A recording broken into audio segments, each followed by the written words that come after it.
Hello, Resurrection students. It's Leah.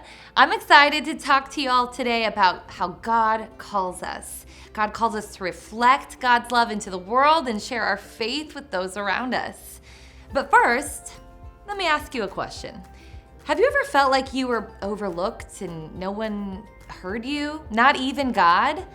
I remember feeling this way quite a lot when I was in middle school.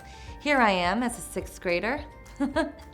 And it wasn't until I found a youth group that I started realizing I wasn't unnoticed and that I did in fact have a purpose. I had a calling. There are plenty of examples in the Bible of people finding their calling or living into their calling, especially when feeling insignificant at first. And today, we're going to see how Hannah heard this from God.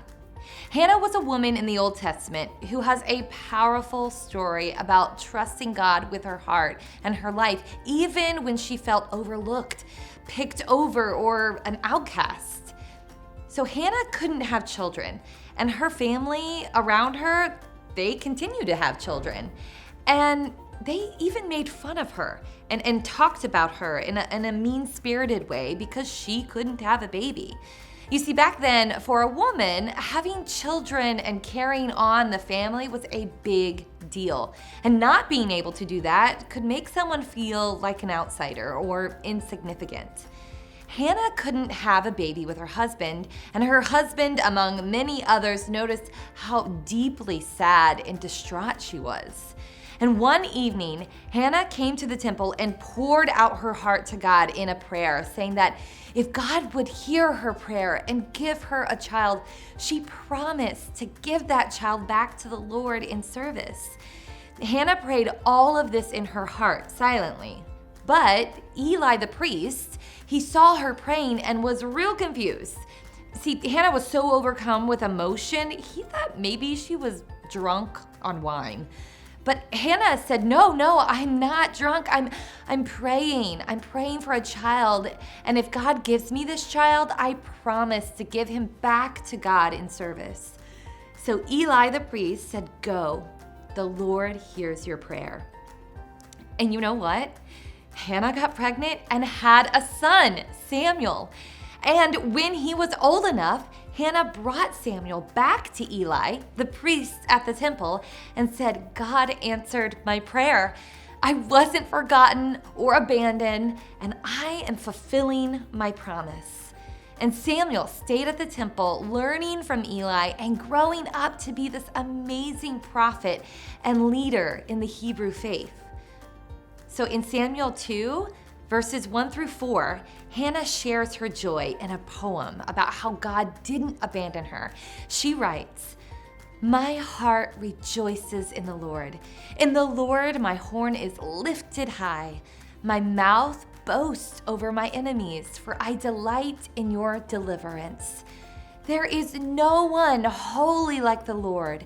There is no one besides you. There is no rock like you, our God. Do not keep talking so proudly, or let your mouth speak such arrogance. For the Lord is a God who knows, and by him deeds are weighed. The bows of the warriors are broken. But those who stumbled are armed with strength. Those who were full, they hire themselves out for food. But those who are hungry no more. She who was barren has borne 7 children. But she who has had many sons pines away. Hannah begins her prayer with a declaration of joy. She praises God for delivering her from her enemies and for lifting her up. This is significant because she had been ridiculed by her family for not being able to have children. Hannah's victory is not just a personal triumph, but a sign that God is on the side of the oppressed and the marginalized. God listens to our hearts and calls us to do great things, even if the odds don't seem to be in our favor. Hannah goes on to proclaim that there is no one holy like the Lord. This is a reminder that God is unlike any other being in the universe. God is our source of power, wisdom, and goodness. And then Hannah warns against pride and arrogance, reminding us that God is the one who judges our actions. This is a humbling reminder that we are not called to be arrogant and throw shade on someone else. We are called to love one another. And if someone is hurting, we can listen and offer compassion, not harmful judgments. As a young person, I know that it can be easy to feel insignificant or powerless in a world that often dismisses or ignores youth. However, this passage from 1 Samuel reminds us that God values and empowers those who are often overlooked by society. And through Hannah's prayer, we see that God hears and responds to the cries of the oppressed and the weak.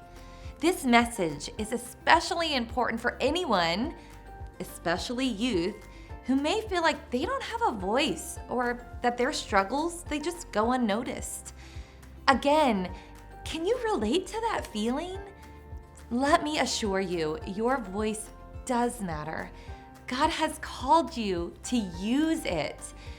And God may not answer every prayer in the way we think or hope it will go, but that doesn't mean that God doesn't hear our hearts and hasn't called us to live a life showing our faith in both big and small ways.